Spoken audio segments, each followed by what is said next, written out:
Welcome to the Sci-Fi Evolution channel. Next to him, she reached into her pocket and pulled out a small cloth bag tied with a vine.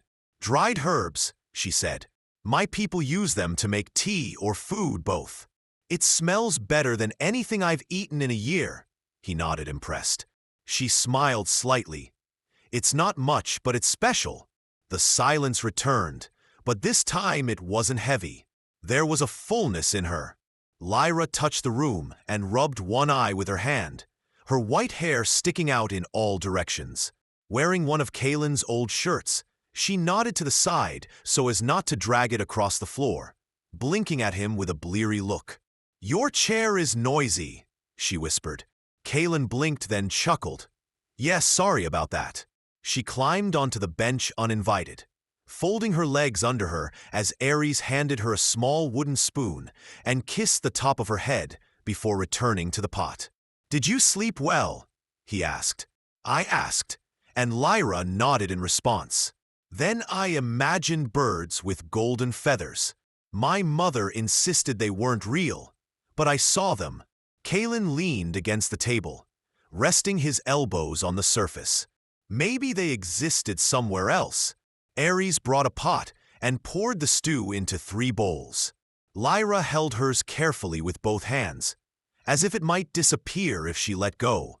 We ate slowly, warmth spreading through Kaylin's chest, not only from the food, but also from the peaceful rhythm of our shared breakfast. It shouldn't have meant that much, but it did. "I have to stop soon," Kylan said after a while, wiping his mouth with the back of his hand. "We need supplies, fuel, and proper food." He looked up cautiously. "Is it dangerous?" "Maybe, depending on where we go." He stood up and leaned against the counter. "There is an outpost in 2 jumps. It used to be a mining facility, but it is still trading. It's still open, and it's not requesting IDs. Will they ask about us?" "Maybe." He paused. "I still had to lie about something.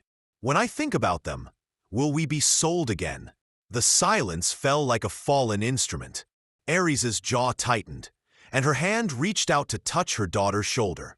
"No," Kaylin said firmly. "You're not coming back." "I took care of it, Lyra." Lyra tilted her head. "But what if they want Mom back?" Kaylin crouched down next to her. "Then they would have to pass through me." The girl looked at him for a long moment, as if deciding if he was serious. Then she leaned forward, gently rested her head on his shoulder, and closed her eyes.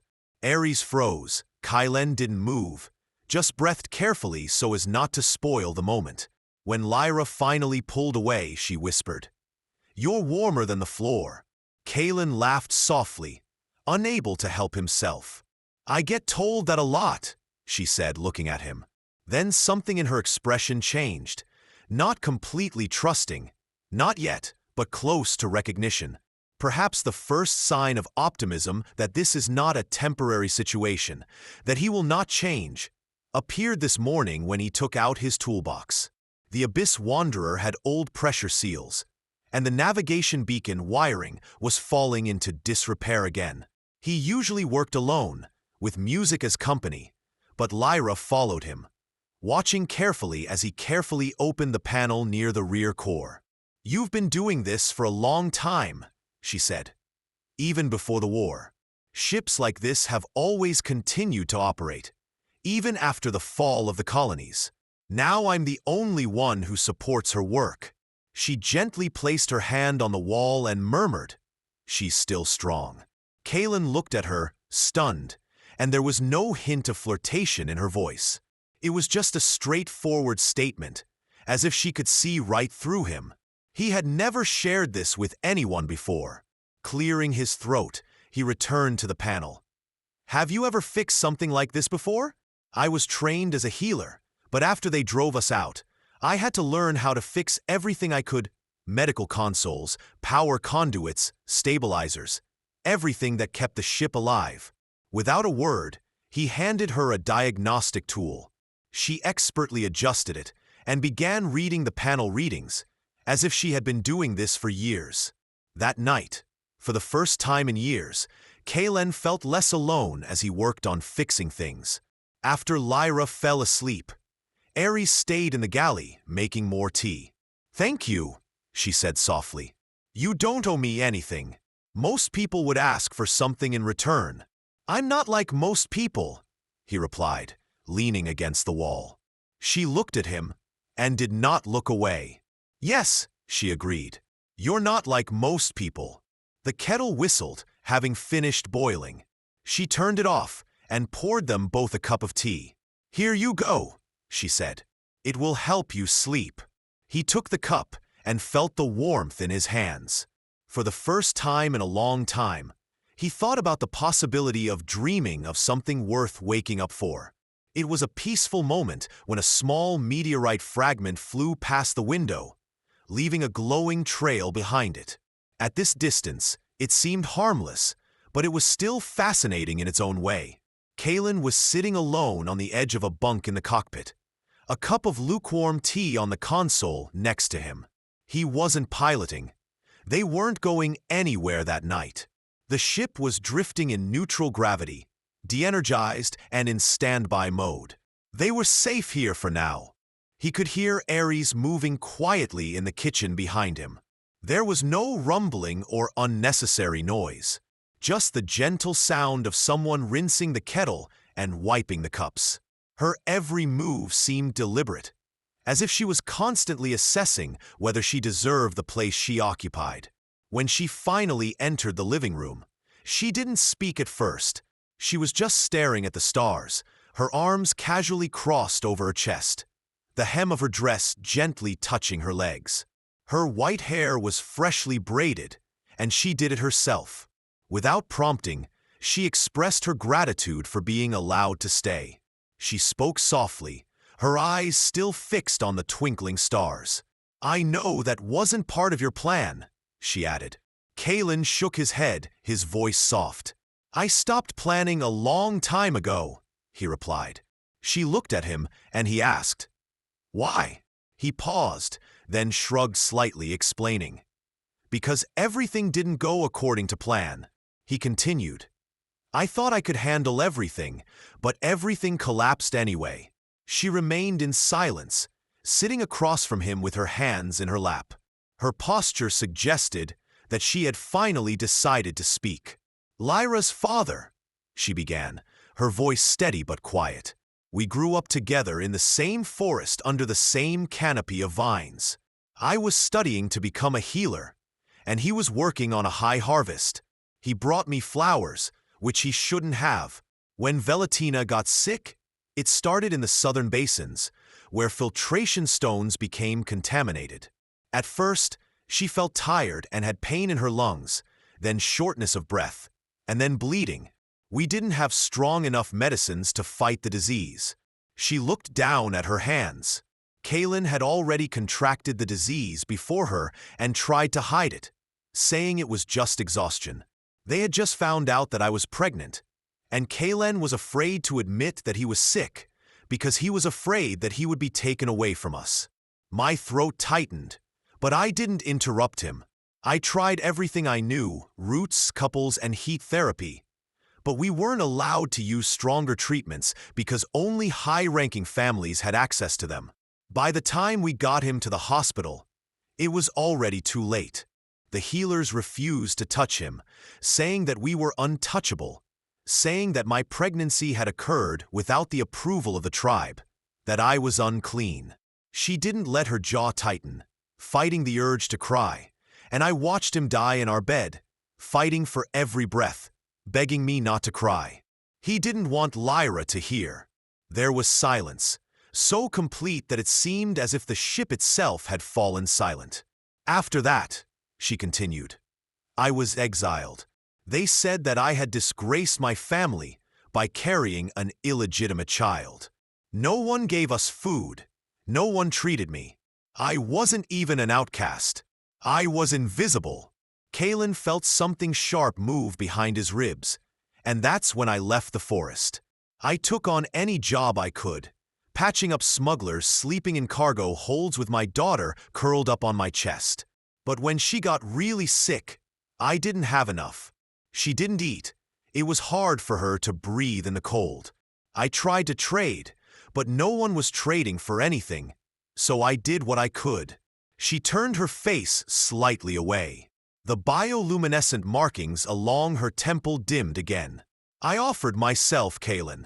He exhaled through his nose, long and controlled. Not because you were weak, he said, his voice firmer than he expected. Because you were the strongest person in the room. Ares looked at him. Then her eyes glistened, but no tears flowed. She cried out everything she had a long time ago. I hated myself, she confessed. But even more I hated the thought of watching her die alone in the cold. She's not going to die, Kalen said. Not here as long as I'm breathing. It wasn't a promise made out of pride. It was a quiet statement of fact, as if he was saying his name or something he had already decided. Ares's gaze softened, and she leaned forward slightly, resting her elbows on her knees. And you? What is it? She asked. Kalen looked out the window, the stars twinkling like scattered glass. There was an outpost colony, he said. 10 years ago, civilian. I was there with a maintenance crew when the shuttle hangar collapsed due to structural fatigue. Someone saved it, and I rubbed the back of my head, remembering how the little girl was pinned by debris just a few feet away from me. I tried to reach her, but when I did, it was too late. Her lungs were crushed, and she didn't even cry. She just looked at me like she wanted me to lie and tell her everything was going to be okay. Ares didn't speak. She didn't have to. I couldn't save her, he continued, but her face stayed with me every time I tried to fall asleep. Every time I passed a child with the same look of hope in her eyes. He took a long sip of tea and set it down with finality. When I saw Lyra reaching out, asking if she would be thrown away, something opened, or maybe something started to heal. The words hung between them, honest and raw, not like weapons, not like wounds, just the naked truth. Lyra stirred in the other room, and her little voice called softly, not out of fear, just instinct. Ares stood up without hesitation. Hesitating, she stopped in the doorway and turned back. "Thank you for telling me," she said. "You deserve to know," he replied, a faint smile flickering across her lips. She didn't look like an armor, but rather the beginning of something new as she disappeared into the hallway. Kalen leaned back in silence. Meteor dust continued to drift outside. But inside, for the first time in a long time, the silence did not seem empty. The Abyss Wanderer was too quiet, with no warnings, no immediate alarms, just a faint, unnatural pulse on the navigation console. A soft, repetitive echo in the background noise. Kalen leaned closer, adjusting the scan filters. Here it is. A masked signal, weak but too consistent to be debris. Too slow to be automatic drift telemetry. Someone was scanning intentionally. His hand hovered over the manual jump switch, but not yet. He turned off the display and moved quickly down the corridor, the low hum of the ship's life support systems buzzing in his teeth. When he reached the galley, Ares was standing at the counter with her back to him. She was stirring something in a pot. Her movements were slow and smooth, but her posture was always alert. Even when she tried to relax, she never really succeeded. Lyra was sitting on a bench, painting a piece of scrap metal with a stylus. Her hair was wild and soft, framing her face. Kalen did not mince his words when he addressed Ares. "We're being scanned," he said. Ares abruptly turned to face him, nodding. "It's not official, but someone is monitoring our heat signatures. Maybe both race. I'm guessing it's a drug." She paused, then set down the ladle with deliberate care. Her voice remained calm. "They always come back, even if we bury the sail," Lyra said, raising her head, sensing the change. "Are we running again?" Kalen sat down next to her. "We are not running. We're getting ready." "We're getting ready to run, you said." He didn't answer. "We need to lose heat. I can reconfigure the shield and redirect the ventilation through the external ports." "The Matrix," Kalen said. Do it. I will clear the navigation history and delete the last ping of the beacon. He was silent for a moment, then turned to Ares. If they get close enough, they won't ask questions. They never do that, she replied. And that's how the rhythm changed. Within minutes, the Abyss Wanderers' internal systems were reconfigured for cold drift. Kalen disguised their identity, redirected auxiliary energy to ventilation decoys, and tuned the transponder to emit a false signal, making the ship look like dead weight. Ares worked beside him, sleeves rolled up, forearms glowing faintly in the cold light as she soldered wires, rewrote circuits, and repaired the transponder with expert hands. She didn't ask what went wrong. She didn't look scared. She just focused on her work. Lyra was not idle. She brought tools, held lanterns, sat quietly when she was told, and her silence was not out of fear, but out of discipline. She had been through this situation before, too many times. Kalen tried not to show his fear. Thinking about what this meant, he slid under the panel near the main relay node and reconfigured the navigation beacon, isolating the signature of the last ping. When he was done, he got out, and Ares's eyes followed him not only by movement. You said the sale wasn't public, but someone tagged you. Ares wiped her hands, then sat down next to the open panel. For the first time, her voice wasn't hidden behind caution. When Oren died, she said softly, there was no food left in our sector. Our forest was dying. I begged a passing cargo trader for an out-of-the-world passage just for Lyra and me. She paused, her gaze distant. He offered the contract, saying it was a standard process for refugees. I didn't know the language well, and he said it was labor in exchange for shelter and medicine. I signed it. Kalen was still later, she said. He changed the terms, said I owed twice, then 3 times. He brought me to the port of Narco, put the chip on. The lining of my coat was handled as cargo, without trial or protocol. Just the cargo code. Kalen's jaw clenched, and I ran away when the overseer tried to touch me. She added, glancing at Lyra, I hit him with a broken syringe and ran to the docks. You were the first person I saw after that. She didn't cry. She didn't need to. Kalen stood up and went to the helm. The navigation screen now showed ghostly static, with no traceable route or heat trail. Good, he said. We're taking a leap. Prel Station is not listed on the consortium's maps. There is no official docking or customs office. Ships come here to disappear. Will that be enough? She asked. He turned to look at her. It must be, he said, pulling up his sleeve.